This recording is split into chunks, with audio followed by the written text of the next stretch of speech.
As the 2020 presidential race starts picking up in the United States, a number of leading Democrat contenders have made the issue of reparations for slavery a top campaign endorsement. It would entail an official acknowledgement of the legacy of American slavery and compensation payments to those still affected by discrimination as a result.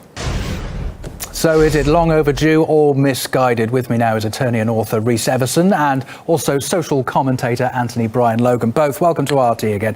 Anthony, first, to point out, as we all well know, much of the Western world was built on slavery, and the legacy of that exploitation is still very much in evidence in the 21st century. Shouldn't reparations be paid as a way of atoning for one of history's worst crimes? It's a little bit too late for that. We're now in 2019. If they were to be paid, it should have happened right at the end of slavery. 1865, you could have identified the former slave master and the former slave right at that moment. But we're now 150 years past that particular point in time.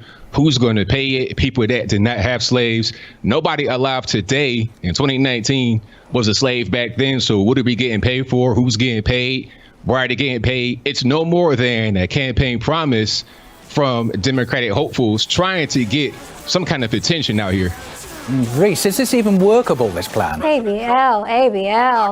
Listen, that's the most ridiculous thing I've ever heard. First of all, let's define reparations. Reparations is when you have a government repair damages inflicted on a group or people by the government. So if you have the government who allowed people to be enslaved and actually participated in that and made it legalized, then when they repair those people, they provide economic restitution to those people. Now, if I came into your house, Mr. ABL, and I stole $1,000 from you and then I died, or if I stole $1 million from you and then I died, would you say, oh, well, Reese died, so the money doesn't matter anymore? No, you would go talk to my children because my children are still living off the benefits of that $1 million, whether I bought them a new house, whether I paid for their school education. There were benefits that were passed on, and that's what the government owes to people in America that are descendants of slaves. And that is due, and we're ready to cash that check right now.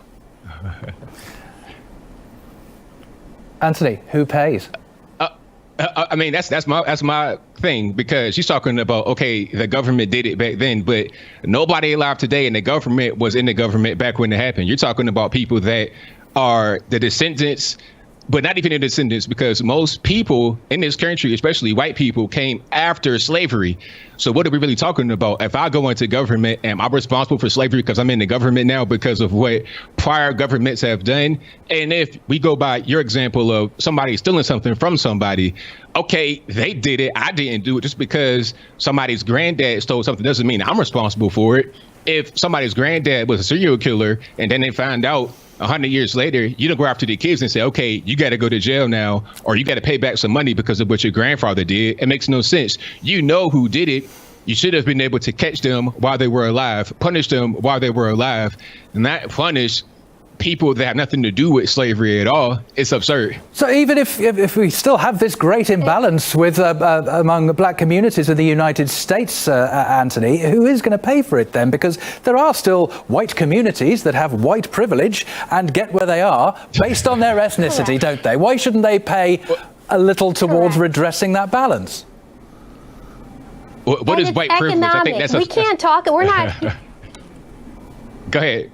Wait. Okay, so here's the issue. You're conflating two concerns. One is if a person stole money, and two, if a person committed a crime. Yes, there were mass atrocities done during slavery, rape, and just complete, murders and things of that nature. But what we want to focus on is the economic harm that was done to black people. If we really break down what slavery was, people were brought from across the water to work. And that was free labor that translated to, from the estimates of some economists, and Dr. Claude Anderson, almost $1.5 to $2 trillion.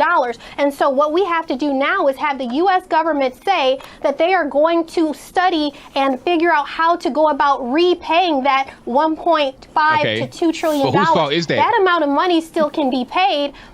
When you talk about fault, it's the fault of the people who were the government that allowed slavery the government had a right to outlaw slavery. It chose not to. Back when Lincoln How about the Africans tried that to outlaw sold it the slaves first to the time, US? he freed a few. He freed a few of the slaves, and then guess what he did? The slave owners complained, and then he gave reparations to the slave owners for the economic loss of no longer having slaves working, because when he freed them, the slave owner said, oh, well, I paid $25 for this person. So what we're talking about is 360 years of labor, of wages that were stolen from black people, and That's we not how long need slavery for lasted. the black people who are the descendants.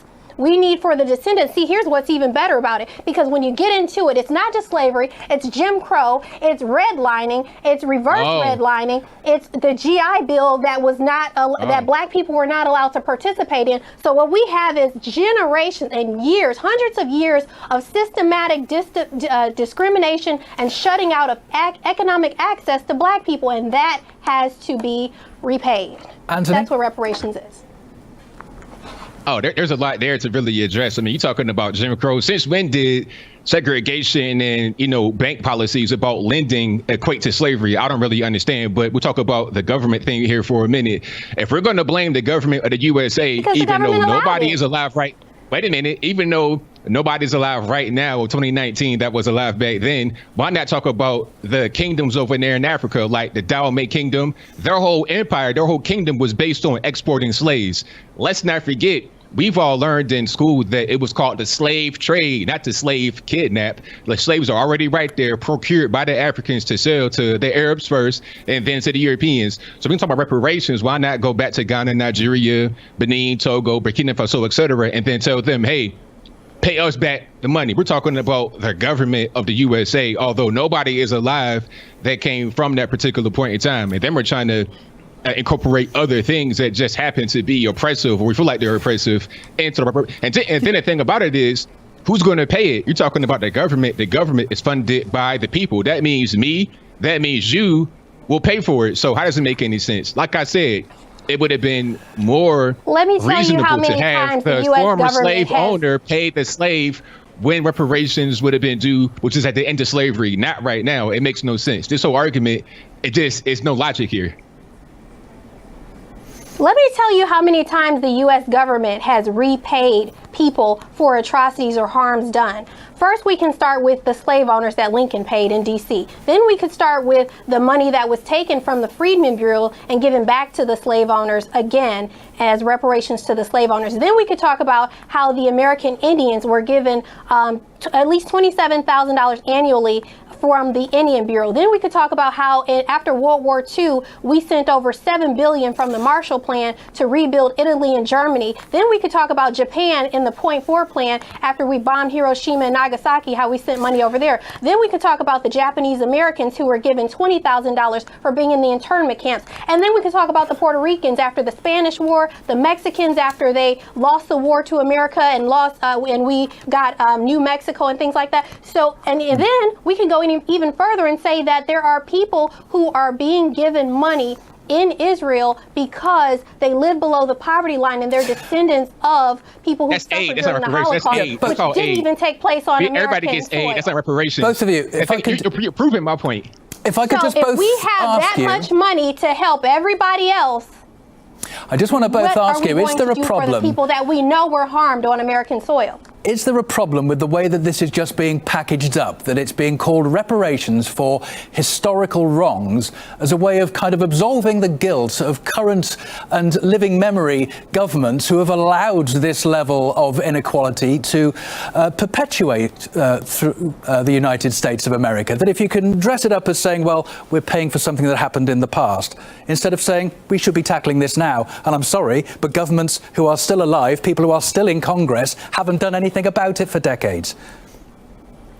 Well, it's wrong to package it like that. Absolutely. Because you're just trying to play on emotions. That's all you're trying to do. You're trying to say reparations because it sounds good on their campaign trail. And people get asked, hey, reparations, how about it? Put a microphone in their face. They say, yes, I'm for it. And then that's how we had the conversation now. It's funny how it was never a really big topic under one Barack Obama from 2009 until 2017 when he was in office. It was never a big topic. Although you have the first black president and the first black family in the White House, a Democrat, and the whole 8 years, never a topic. Now, all of a sudden, because the election's coming up for 2020 to try and defeat Trump with a clown car full of Democrats, 30-something deep. Now, all of a sudden, it's a topic because it's an empty campaign promise. That's not true at all. And Miss Everson, back to your point about people get reparations all over the world, you proved my point. The reparations got paid to those who were able to be identified as deserving it. Right after World War II, right after the whole internment camp thing, right after everything that was going on, they got paid right at that moment. We're talking about 150 years later with people had nothing to do with it, governments that were not around during slavery. All this talk is trying to run for president. It's empty campaign promises. That's it. So you're saying that there's no lingering effects of slavery on the lives of African American? I mean, that would just be a ridiculous statement. So we're not even going to not just for me. entertain that. I can't but speak for secondly, you. Let's talk about the I can't speak for fact you, but that not for me. we can talk You're about the successful. fact that I'm since successful, so it's not us. So who is? I don't know.